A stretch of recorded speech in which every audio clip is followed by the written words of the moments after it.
मेरा जो आज का टॉपिक है वो केस स्टडीज़ हैं। एक दो तीन केसेस हैं जिनको मैंने स्टडी किया, वो मैं आपके सामने रखूँगा।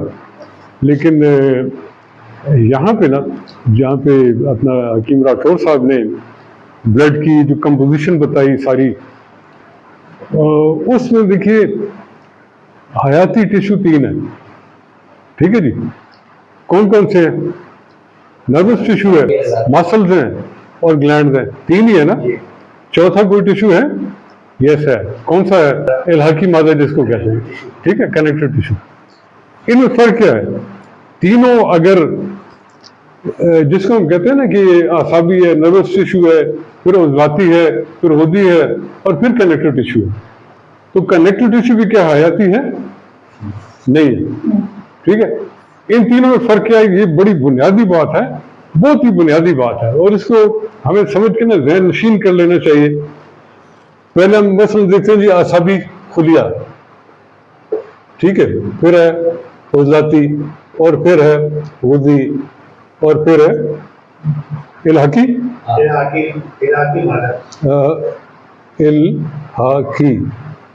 मादा है जी। ये जो तीनों है ना ऊपर वाले, ये लिविंग सेल है, ठीक है।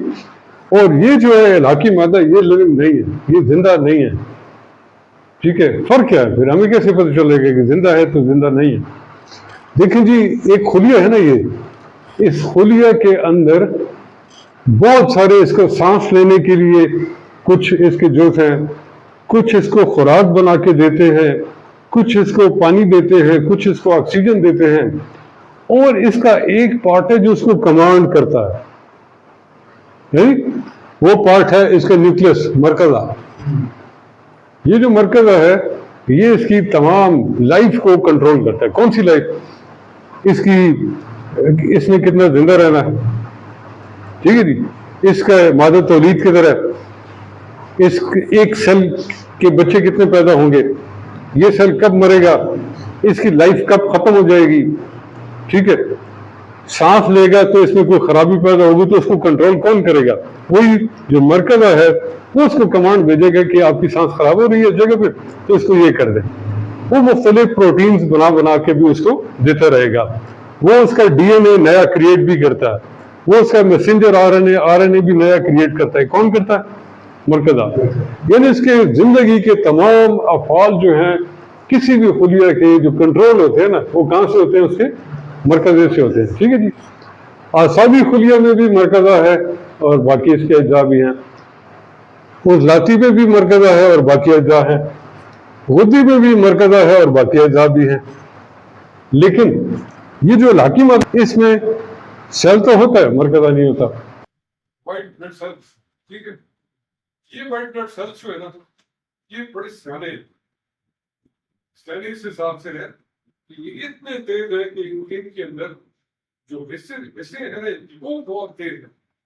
ये किसी भी जरासीम को दूर से पता लगाते हैं कि ये जो जरासीम आ रहा है, ये आया जिस्म का एक निजाम है, तो बाहर से आगे पता लगाते हैं। इनके अंदर रेडार, फिर रेडार अगर फिट है तो फिर जब वो करीब आता है ना, तो ये उसको टच करके देखते हैं कि ये जो चीज आगे गया है, इसका इलाज क्या है, निजाम उसका। फिर उससे पता लगाते हैं कि अब हमें अगर ये बाहर से कुछ है तो उसको चीज फाड़ के खा लेना है। तो उसके बाद ये जो असाबी खुलिया WBC है, इनकी एक फोर्स है जो इन्हीं का पार्ट है, जिसको डॉक्टर साहब ने बताया टी सेल।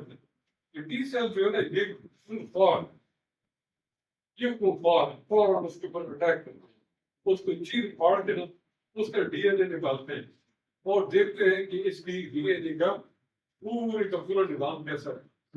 जब ये देख लेते हैं कि अच्छा इसके डीएनए का निजाम ऐसा बना हुआ है, तो उसी के मुताबिक एंटीबॉडीज बना देते। कोविड के था ना, तो इसका इलाज कैसे किया गया? इसका एक इलाज जो बहुत ही अच्छा कामयाब इलाज था, और मेरे एक दो दोस्त इस कोविड के अंदर ना बहुत खतरनाक सिचुएशन में चले गए, तो उन्होंने क्या किया कि ऐसा मरीज जिसको पहले कोविड हुआ हो, उसकी एंटीबॉडी निकाली, उसके खून से एंटीबॉडी निकाली। तो 3-4 मरीजों के खून से एंटीबॉडी निकालने के बाद ये बंदा बिल्कुल मर रहा था, بالکل ڈیتھ بیڈ پہ سانس ہی نہیں آ رہی, انہوں نے اینٹی باڈی اس کو چڑھا دی. 1-2 دنوں کے بعد نا وہ بندہ ٹھیک ہونا شروع ہو گیا. ٹھیک ہے جی, وہ اینٹی باڈیز جو ہوتی ہیں وہ اس کو, یعنی وہ جو جراثیم ہوتا ہے نا اس کے اینٹی ہوتی ہیں, اس کو مارتی ہیں پھر.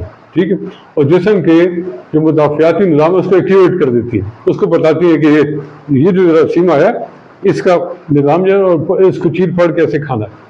تو یہ کیا ہے, بہت ہی سیانے ہیں. ٹھیک ہے, یہ کیا ہے, WBC ہے. اچھا, پھر جو عضلاتی ہیں RBCs ہیں. RBC جو ہے نا وہ عضلاتی ہیں لیکن وہ کنیکٹو ٹیشو ہے, عضلاتی تاریخ میں پیدا ہوتے ہیں, رنگ بھی ان کا سرخ ہوتا ہے لیکن یہ کنیکٹو ٹیشو ہے, ان کا مرکز ہے ہی نہیں. ٹھیک ہے جی, پھر ہیں پلیٹلیٹس جو ہے ان کا مرکز بھی نہیں ہے, یہ بھی الحاقی مادہ ہے. ٹھیک ہے, تو جو میڈیکل سائنس ہے وہ پورے کے پورے خون کو گردانتی ہے کہ یہ کنیکٹو ٹیشو ہے, پورے خون کو کہتی ہے یہ کنیکٹو ٹیشو ہے. ہم ایسے نہیں کہتے, ہم کہتے نہیں یہ کنیکٹو ٹیشو نہیں ہے, یہ لیونگ سیل ہے جو WBC ہے. باقی جو اپنا RBCs اور پلیٹلیٹس ہیں یہ الحاقی مادہ ہیں. ٹھیک ہے, ٹھیک ہے جی. باقی آگے اس کے اندر جو چوتھا عنصر ہے وہ ہے پلازما. اس کی رطوبت, خون کی جو رطوبت ہے وہ کیا ہے, تو جب ہمارے جسم کو ایک گرم رطوبت کی ضرورت ہوتی ہے تو ہم کیا کرتے ہیں, وہ بھی اعصابی دوائیاں کھاتے ہیں. تو پلازما جو ہے نا وہ فال کرتا ہے 5 نمبر کی تحریک کے اندر. ٹھیک ہے جی. پلیٹلیٹس جو ہے وہ فال کریں گے, جو پلیٹلیٹس ہیں وہ الحاقی مادہ لیکن وہ فال کریں گے اعصابی ودی تحریک میں. ٹھیک ہے جی, اپنے اثرات کے حساب سے یا اپنے بیہیویئر کے حساب سے اس میں. اور جو WBC ہے یہ اعصابی تحریک میں فال کریں گے. ٹھیک ہے جی. تو یہ تھوڑا سا ہمیں بلڈ کی سچویشن کو چیک کرتے ہوئے, باقی جو اس کے اندر جو ہے نا مونوسائٹس ہیں اور وہ لمفوسائٹس ہیں, وہ سارے وہ انہی کے پارٹ ہیں, اسی خاندان کا حصہ ہے, WBC خاندان کا حصہ ہے. ٹھیک ہے نا, تو یہ ہمیں اس کے اوپر تھوڑا سا غور کرنا چاہیے.